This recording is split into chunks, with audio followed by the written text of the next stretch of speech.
on West Dakota Fox News at 9, a violent road rage incident caught on camera.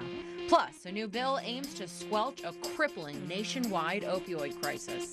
But first, a Bowman murder trial takes an unexpected turn as two accused killers take the stand. This is West Dakota Fox News at 9 with Molly Martinez and meteorologist Henry Blakes. Your first news of the night starts right now on West Dakota Fox News at 9. Good evening, I'm Molly Martinez. Today in Dickinson, Chase Swanson, a man accused of the brutal murder of 23-year-old Nicholas Johnson, took the stand. Reporter Daniela Hurtado is in Stark County and says today the trial took a bizarre turn. Molly, Swanson took the stand for more than 2 hours this afternoon. He said during his testimony that he knew they were going to get arrested.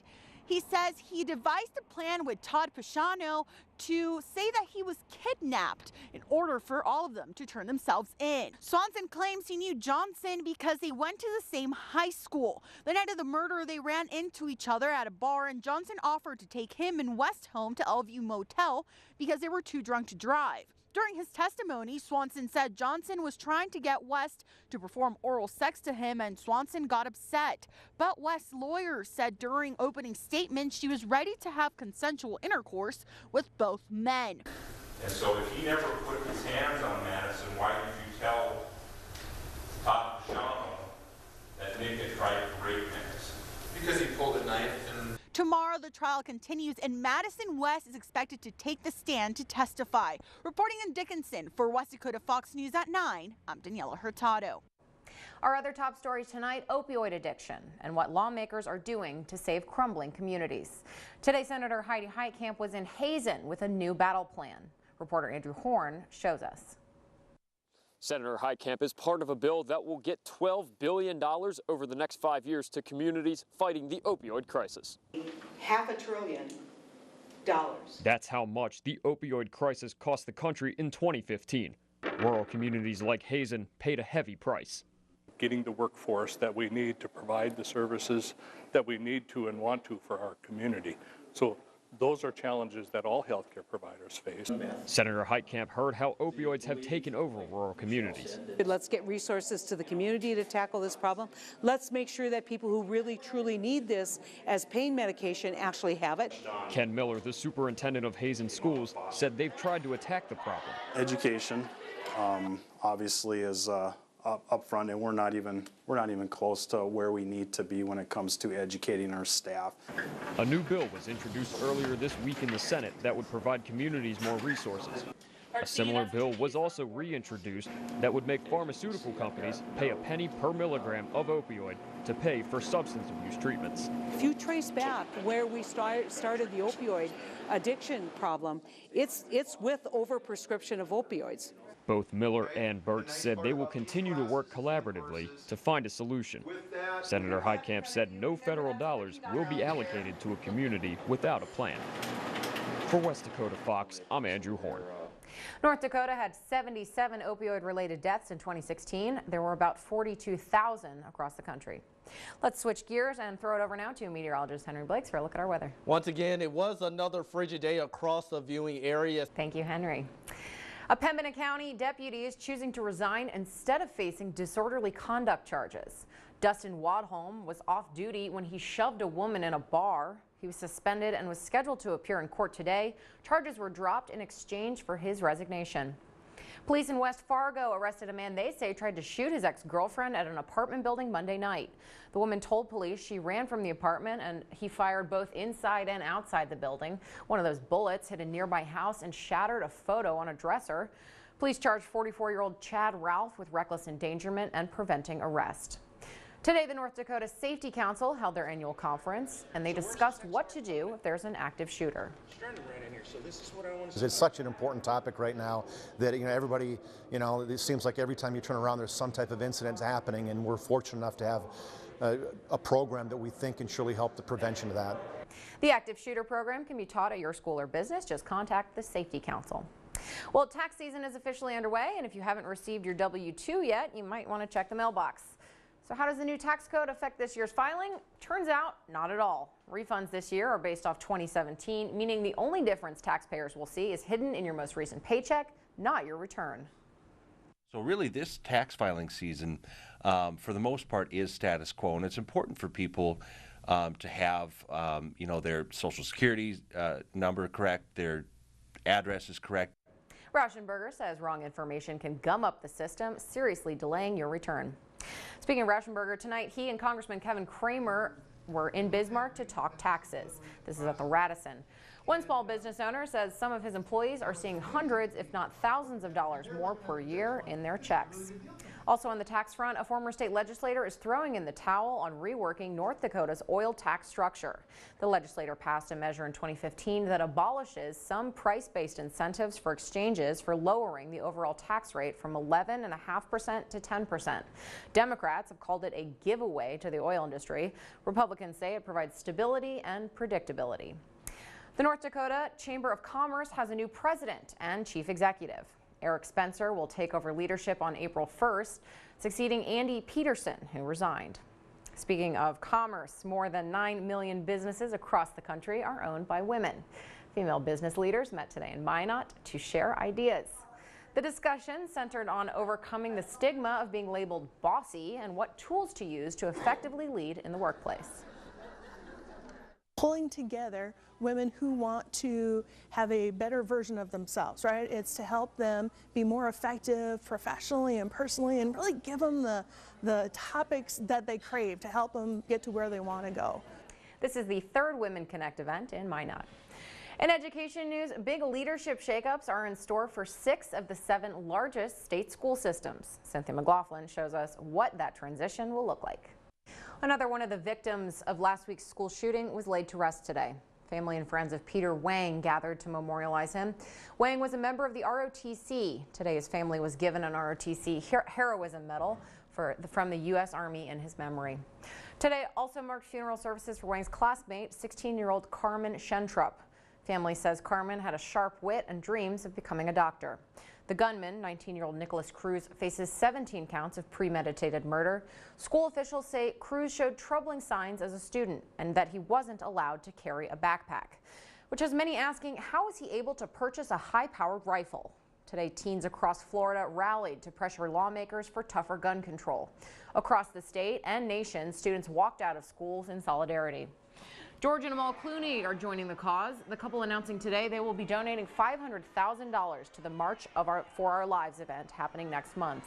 March 24th, the rally is organized by 5 teenagers who survived Wednesday's mass shooting in an effort to prioritize safety in schools and combat gun violence. Meantime, people are calling for a ban on AR-15s, but some gun owners say that's not the answer. AR-15 gun owners of America CEO Chris Waltz calls the weapon, quote, America's rifle. According to the NRA, it's one of the most popular rifles in the country with an estimated 8 million in circulation. Today, firefighters had to pull off a tricky rescue. They managed to pull an unconscious man off Camelback Mountain in Arizona. It's unclear if the young man fell or had some sort of medical incident. First responders had to reach the scene via helicopters. Rescue teams say the man is now recovering at a nearby hospital. And cleanup begins in Johnson County, Texas, after severe weather tears up several homes. Police say 2 people were trapped under the wreckage of one home in Joshua. The extent of their injuries is unknown. Strong winds blowing off the roofs on one home and causing others to partially collapse. The storm moved into the region overnight. And heavy rains are to blame for some massive flooding in Hawaii today. This is in Oahu. Several homes and local businesses sustained major water damage. No word if anyone in the region suffered any injuries. Back on the mainland, a road rage incident taking a violent turn. Take a look. You can see a woman get out of her car. That's when another driver gets out and shoves her to the ground. This is in Nashua, New Hampshire. The incident is under investigation. Police are not releasing the identities of the drivers at this time.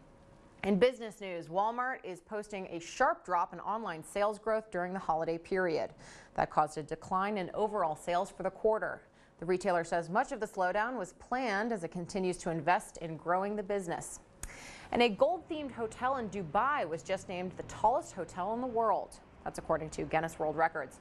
The Gavora Hotel stands at 75 stories. The structure features full views of Dubai's skyline, 5 restaurants, 4 health clubs, and a rooftop pool. And bitter cold temperatures in central western Montana led to a number of school cancellations today. The wind chill temperatures in Billings were -40. Students are expected to go back to class tomorrow. Henry, how are we looking? Not much better. We have our advisories for wind chills in effect for tonight. Welcome back. For pedestrians, the difference between life and death with a distracted driver behind the wheel is a matter of seconds. Today in Minot, a father shared his story in hopes of preventing future tragedies. Joel Feldman's life changed forever 8 years ago when his daughter Casey lost her life in a distracted driving accident. Feldman, a practicing lawyer and the president of NDD.org, now travels the country with the hope to save lives on the roadways. Casey was killed in July of 2009 by a distracted driver. There was a 58-year-old man who was reaching for his GPS, and he rolled through a stop sign, and it was broad daylight, and Casey was in the crosswalk. He hit her, killed her, and said, "I never saw her." Feldman brought his message to 2 Minot schools. Some of the students said they had witnessed their parents driving while distracted. Minot police records support this claim by the number of distracted driving-related citations issued last year. In 2017, we wrote 111 citations for distracted driving-related type of offenses. There's a couple different laws on the books that apply to distracted driving, and so they're out there. And through Casey's story, Joel hopes that students will stop their parents from taking their eyes off the road, even for a second. Put down your phone and stop texting. They'll learn a little bit more what distracted driving is. They'll recognize it so that when they're driven distracted, they'll have the tools to speak up, change their driver's behavior, and when they get their driver's license, be a lot less likely to drive distracted. Using one family's story to save lives on the road. In Minot for West Dakota Fox News at 9, I'm Molly Hurley. Well, this week's the Olympics on our sister station KFYR TV, and when you watch the games, you're watching athletes who are at the very top of their sport.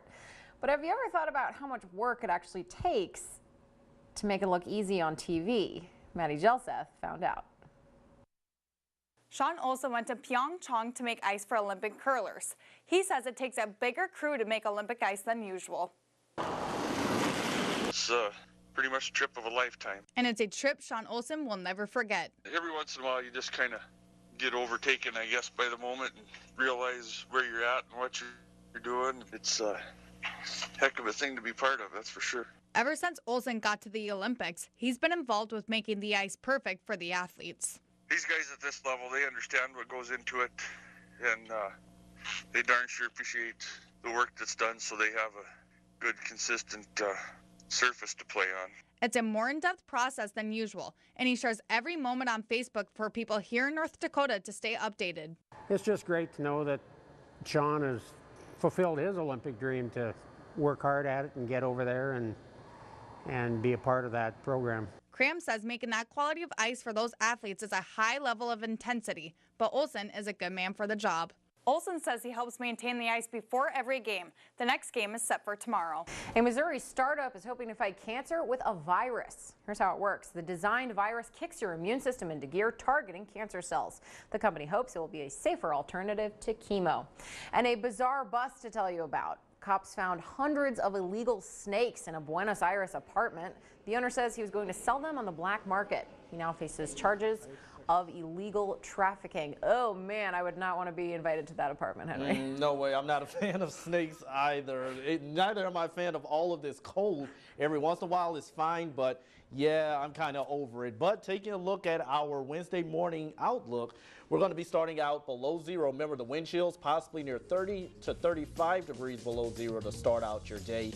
But then at least we rise into the teens. We should be at 30 degrees, so 15 or so degrees cooler than that for tomorrow. But hey, at least we got the sunshine, and at least we'll be near 30 by the weekend, which we wouldn't want it any other way, especially for that time. All right, well, snakes or no snakes, we're all going to be cold-blooded. Oh, yes. See you tomorrow.